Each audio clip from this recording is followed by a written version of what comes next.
माओवादी केन्द्र समाजवादीले मङ्सिर 4 गते एमसीसी खारेजीको बृहत आमसभा आयोजना गर्ने मेरै छोराले 5 वर्ष एकलौटी सरकार बनाउँछ। महेन्द्र प्रसाद ओली। नेपाललाई अमेरिकाले अनुदानमा दियो 1,620 डोज फाइबर खोप। नगरभित्र फोहोर र प्रदूषण बढेको भन्दै बङ्गुर पाल्न निषेध। विश्वकपमा 12 लाख भन्दा बढी पाहुना आउने कतारको अपेक्षा। नरेश र नन्दाको बेबी सवारमा रवि र निकिता पुग्दा यति रमाइलो कुराकानी। सुदूरपश्चिममा बाढी पहिरोबाट मृत्यु हुनेको संख्या 35 जना पुग्यो, 23 जना अझै बेपत्ता। समीक्षा अधिकारी मिडियामाथि खनिँदै लेखिन् लामो स्टाटस। पहल शाहसँग के छ सम्बन्ध? आज पनि देशका विभिन्न स्थानमा वर्षाको सम्भावना। बढ्यो सुनको मूल्य, कतिमा भइरहेको छ कारोबार, हेर्नुहोस्। 19 वर्षीय झरना चौधरी बनिन् एमालेको वडा सचिव। महँगो भाडा असुल गर्ने सवारीलाई कारबाही। 50 यात्रुको पैसा फिर्ता। धनगढी र आसपासका क्षेत्रमा विद्युत सेवा अवरुद्ध हुने। जुम्लाको हवाई उडान एजेन्टको हातमा यात्रु यातना खेप्दै। केपी ओलीलाई विश्व प्रकाशको चेतावनी। आलोचना गर्दा तथ्यको हेक्का राख्नुहोस्। दिक्तेलमा कुकुरको टोकाइबाट एकै दिन 15 जना घाइते। स्रोत साधन मागेरै भए पनि बाढी पहिरो पीडितलाई सहयोग जुटाउँछौ, प्रधानमन्त्री विमलले गरे मसिन्द्रसँग सम्झौता नवीकरण। र व्यवसायी दुर्गा प्रसाद एमालेमा प्रवेश।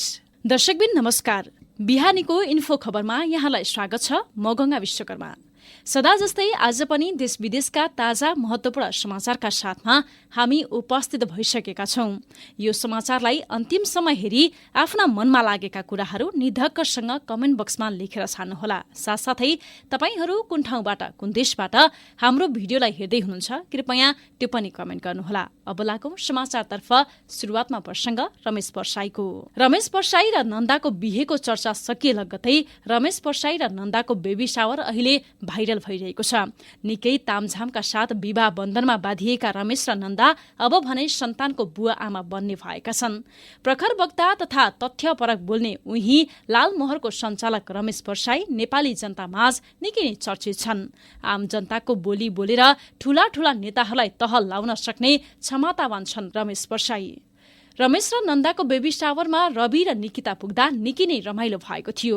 रमेश पर्साई र नन्दालाई रवि र निकिताले दही चिउरा खुवाएको देख्न सकिन्छ। पत्रकार तथा सञ्चारकर्मी रवि लामिछानेले रमेश पर्साईलाई बधाई दिँदै भने घरमा छोरीको जन्म हुँदा शुभ लक्षण हुन्छ। यसको तत्कालै जवाफमा रमेश पर्साईले भने छोरी होस् या छोरा, ऊ गर्भमै रहँदा लालमोहर आइसक्यो, यो भन्दा ठूलो शुभ लक्षण अरू केही हुनै सक्दैन। रमेश पर्साई र नन्दालाई बधाई दिनेको ओइरो नै लागेको छ।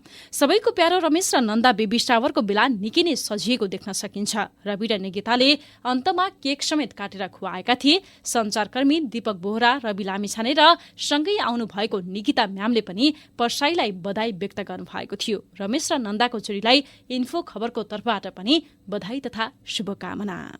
दर्शकबिन अब सेनामा भर्ना, यस सम्बन्धी प्रसंग। नेपाली सेनाले आफू मातहतका विभिन्न निकायहरूमा रिक्त रहेका पदहरूमा पदपूर्तिका लागि आवेदन माग गरेको छ। सैनिक कल्याणकारी कोषको लगानीमा सञ्चालित विभिन्न निकायहरूमा करार सेवामा पदपूर्ति गर्ने गरी दरखास्त आह्वान भएको सैनिक कल्याणकारी महानिर्देशनालयले बताएको छ।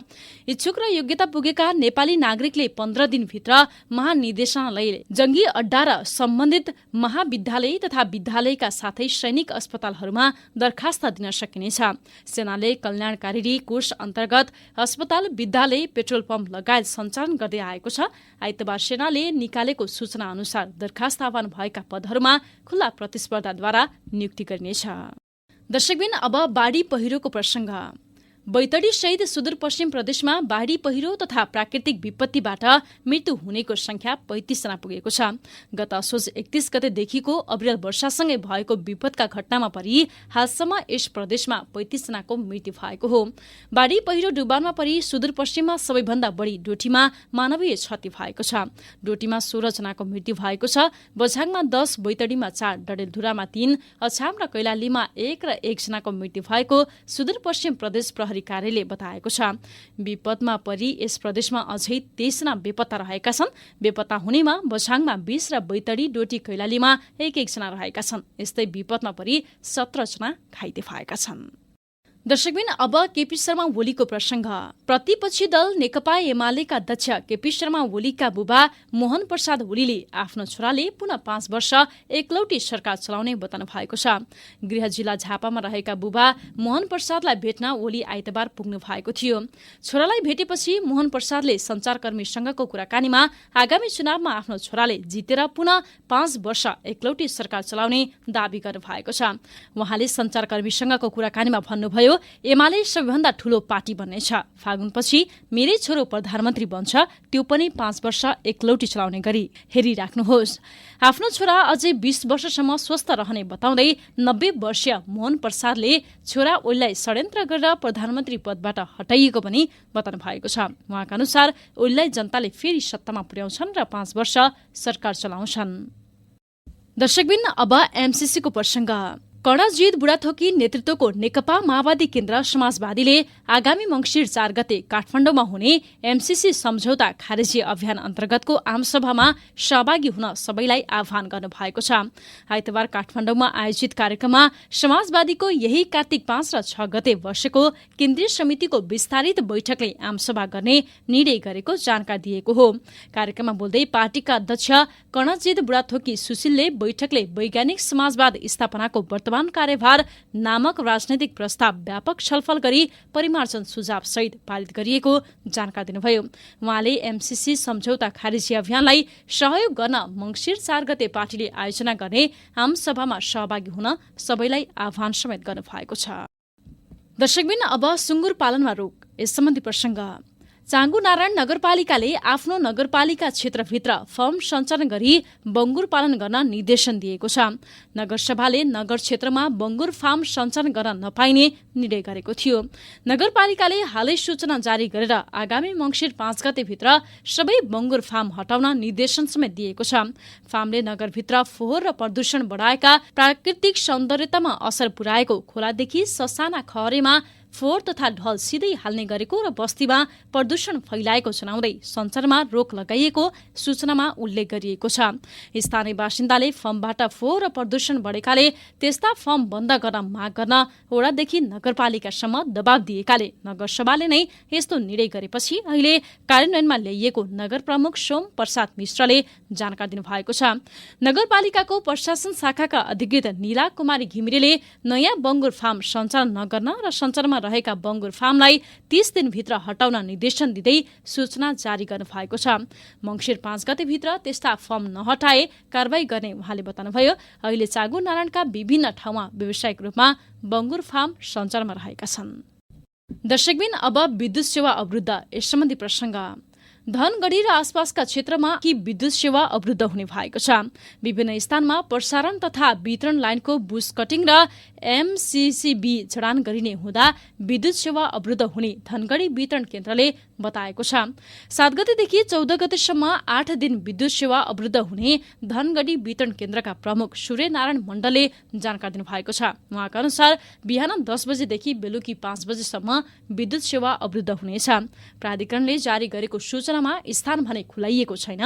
धनगढी वितरण केन्द्र अन्तर्गत धनगढी सहित कैलाली गाउँपालिका, गोदाबारी, गौरीगंगा, सूर्य लगायतको क्षेत्र पर्दछ। विद्युत प्राधिकरणले समय समयमा फेडर डाउन गरेर बुश कटिङ अर्थात् प्रसारण लाइनमा रहेको झाडी हटाउँदै आएको छ। दर्शकबिन अब गायिका समीक्षा अधिकारीको प्रसङ्ग। गायिका समीक्षा अधिकारीले आफू र पल बीचको सम्बन्धको विषयमा आएको समाचारप्रति आक्रोश व्यक्त गरेकी छिन्। उनी र पल बीचको सम्बन्धलाई लिएर मिडियामा अहिले अनेक हल्लाहरू रहेका छन्। पल र समीक्षा बीच अनैतिक सम्बन्ध रहेको र 2 वर्षभित्र बिहे गर्नुपर्ने भन्दै एक मिडियाबाट आएको समाचारको पछि यी जोडीलाई लिएर दर्शकले विभिन्न अड्कलबाजी गरिरहेका छन्। पल शाह मेरो अभिभावक हुन् भन्दै समीक्षाले यस्ता गलत प्रचार गर्नेहरूको पछाडि नलाग्न आफ्नो दर्शकलाई अनुरोध समेत गरेकी छिन्। समीक्षाले फेसबुकमा लेखेकी छिन्, नमस्कार, मलाई समीक्षा अधिकारी बनाउनु हुने मेरा सम्पूर्ण दर्शक श्रोताज्यूहरूमा हार्दिक नमन व्यक्त गर्दछु। पछिल्लो समय मेरो बारेमा नायक पल शाहज्यूसँग जोडेर हुँदै नभएको कपोकल्पित समाचारहरू बाहिर आएका छन्। यसप्रति मेरो गम्भीर ध्यानाकर्षण भएको छ। हामी बीचमा कुनै पनि प्रकारको अनैतिक सम्बन्ध नरहेको र हामी केवल साथमा काम गरिरहेका छौं र हजुरहरूको माया रहेसम्म सधैँ राम्रो काम गरिरहनेछौं। राष्ट्रको चौथो अङ्ग मानिएको पत्रकारिताका अग्रज र दिग्गज अभिभावकहरूले पनि यसरी मानहानि र चरित्र हत्या हुने किसिमले लेखेका समाचारले निकै नै दुखी छु। मैले यो अपेक्षा गरेको थिएन। दर्शकबिन अब लाइसेन्सको प्रसङ्ग। यातायात व्यवस्था विभागले 7 लाख प्रति सवारी चालक अनुमति पत्र स्मार्ट लाइसेन्स वितरण गर्न सकिरहेको छैन। 7 लाख व्यक्तिले करिब 1.5 वर्षदेखि लाइसेन्स कुरिरहेका छन्। तर विभागले भने छपाई कार्य सकिएको भन्दै हाल छपाई कार्य नै बन्द गरेको छ। अत्यावश्यक बाहेक हाल छपाई कार्य नभएको विभागले बताएको छ। छपाई गर्न बाँकी लाइसेन्सको काम तिहारपछि गरिने भएको छ। यो महिनाभित्र नै कार्ड आइसकेपछि बाँकी छपाईको कार्य सुरु गरिने विभागका प्रवक्ता डाक्टर लोकनाथ भुषालको भनाइ छ। फ्रान्सबाट 14 लाख प्रति कार्ड ल्याइदैछ, जसमध्ये छपाई गर्न बाँकी 7 लाख लाइसेन्सको छपाई गरिने बताउँदै उहाँले भन्नुभयो, कार्ड आउन साथ बाँकी रहेका लाइसेन्सलाई पनि पहिलो प्राथमिकता दिएर छपाई कार्य गरिन्छ। 2072 सालमा स्मार्ट लाइसेन्स लागू भएपछि प्रिन्ट गर्ने काम बाँकी रहँदै आएको हो। ग्लोबल टेन्डर प्रक्रिया नै ढिला गरी खुला रहेकाले कार्डको अभाव हुन गएको विभागले बताएको छ। दर्शकबिन अब तास खेल्दै एसपी। यस सम्बन्धी प्रसङ्ग। जुवा खेलिरहेको भिडियो सार्वजनिक भएपछि सर्लाहीका एसपी सन्तोष सिंह राठौरको सरुवा भएको छ। उनलाई प्रहरी तालिम केन्द्रमा सरुवा गरिएको हो। उनको ठाउँमा कृष्ण परसाईलाई खटाइएको छ। सर्लाहीका प्रमुख जिल्लाधिकारी रामकुमार महतो, प्रहरी प्रमुख एसपी राठौर तथा सशस्त्र प्रहरी बलका प्रमुख एसपी गंगाराम श्रेष्ठ लगायत उच्च अधिकारीले सार्वजनिक स्थलमा नै तास खेलिरहेको भिडियो केही दिन अगाडि सार्वजनिक भएको थियो। भिडियोमा उनीहरू पदीय मर्यादा भुलेर सार्वजनिक स्थानको कुनै चौरमा बसेर तासमा मस्त भएको देखिन्छ। जुवा तास खेल्नु कानून विपरीतको कार्य मानिन्छ। जुवा ऐन 2020 अनुसार जुवा खेल्दा वा खेलाउँदा पहिलो पटक पक्राउ परे 200 रुपैयाँ जरिवाना र दोस्रो पटकदेखि भने बढीमा 9 महिना कैदको व्यवस्था रहेको छ। दर्शकबिन अब बढी भाडा। यस सम्बन्धी प्रसङ्ग। चाडपर्वको मौका छोपी सार्वजनिक सवारीमा यात्रा गर्नेसँग महँगो भाडा असुल गर्ने 13 सवारीलाई प्रदेश नम्बर 2 ट्राफिक प्रहरी कार्यालय पथलैयाले कारवाही गरेको छ। सवारी तथा यातायात व्यवस्था ऐन 2049 अनुसार 30 सवारीलाई कारवाही तथा 50 यात्रुबाट लिएका बढी भाडा फिर्ता गराइएको कार्यालयका सूचना अधिकृत एवं परीक्षक सन्तु लाल प्रसाद जयसवारले बताउनु भएको छ। सो कार्यालयसहित मातहतको जिल्ला ट्राफिक प्रहरी कार्यालय पर्सा र महोत्तरीको संयुक्त पहलमा सुमो, हाइस र बस गरी 13 सार्वजनिक सवारीलाई कारवाही गरिएको बताइएको छ। यसैबीच चाडपर्वलाई यस कार्यालय तथा मातहत कार्यालयबाट सवारी जाँच गर्दा मादक पदार्थ सेवन गरी चलाइएका साना तथा ठूला गरी 57 सवारीलाई कारवाही गरिएको बताइएको छ। दर्शकबिन अब जुम्लामा हवाई उडान। यस सम्बन्धी प्रसङ्ग। जुम्लामा हवाई उडान भर्ने सबै जसो एयरलाइन्स कम्पनीको टिकट एजेन्टले सुरुमै बुकिङ गर्ने भएकाले जुम्लावासीले वर्षौंदेखि यातना खेप्दै आइरहेका छन्। एजेन्ट मार्फत टिकट वितरण हुने हुँदा यात्रुले महँगो रकम तिर्नु परिरहेको छ। एयरपोर्ट स्थापनादेखि नै यो समस्या भए पनि समाधान गर्नतर्फ कुनै पनि निकाय अग्रसर भएको देखिँदैन। टिकट सुरुमै एजेन्टले कब्जा गर्ने भएकाले यात्रुहरूलाई एयरलाइन्सको कार्यालय कहाँ छ भन्ने समय थाहा छैन। कोही बिरामी भएर अस्पताल लैजानु परे पनि पहुँचवाला वा एजेन्ट खोज्दै हिँड्नुपर्ने बाध्यता रहेको यात्रुहरूले दुखेसो गरेका छन्। उनीहरू टिकट होइन बोर्डिङ पासक आधारमा यात्रा गर्ने गर्दछन्। जुम्ला एयरपोर्टमा यात्राका लागि 5-7 दिन भौतारिनु सर्वसाधारणका लागि सामान्य भएको स्थानीय सडानन्द आचार्यले बताउनुभयो। दर्शकबिन अब अर्को प्रसङ्ग। फाइजर खोपको।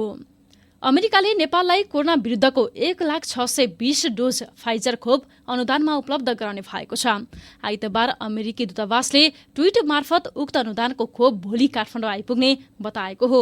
अमेरिकाले यसअघि जुलाईमा 15 लाख जोन्सन एन्ड जोन्सन खोप उपलब्ध गराइसकेको छ। स्वास्थ्य मन्त्रालयले अमेरिकाबाट 60 लाख डोज फाइजर खोप खरिद गर्ने तयारी पनि अगाडि बढाएको छ। उक्त खोप 12 वर्षभन्दा माथिको उमेर समूहलाई फाइजर खोप लगाउने भनिएको छ। दर्शकबिन अब कुकुरको टोकाई। यस सम्बन्धी प्रसङ्ग। भुसिया कुकुरले टोकेर एकै दिन 15 जना घाइते भएपछि दिक्तेल बजारका स्थानीय आतंकित भएका छन्। शनिबार दिक्तेल बजारका विभिन्न ठाउँमा कुकुरले टोकेर 15 जना घाइते भएपछि घाइते भएका मध्ये 13 जनालाई जिल्ला अस्पतालमा रेबिस विरुद्धको खोप लगाइएको छ। 2 जना घाइतेलाई भने थप उपचारका लागि काठमाडौँको टेकु स्थित शुक्रराज ट्रपिकल तथा सरुवा रोग अस्पताल पठाइएको जिल्ला अस्पताल खोटाङका प्रमुख चिकित्सक वैभव मल्लिकले बताउनु भएको छ। एकै दिन बजारमा भुसिया कुकुरको टोकाइबाट यति धेरै घाइते भएको यो नै पहिलो घटना हो। दर्शकबिन अब अर्को प्रसङ्ग प्याकेज घोषणा।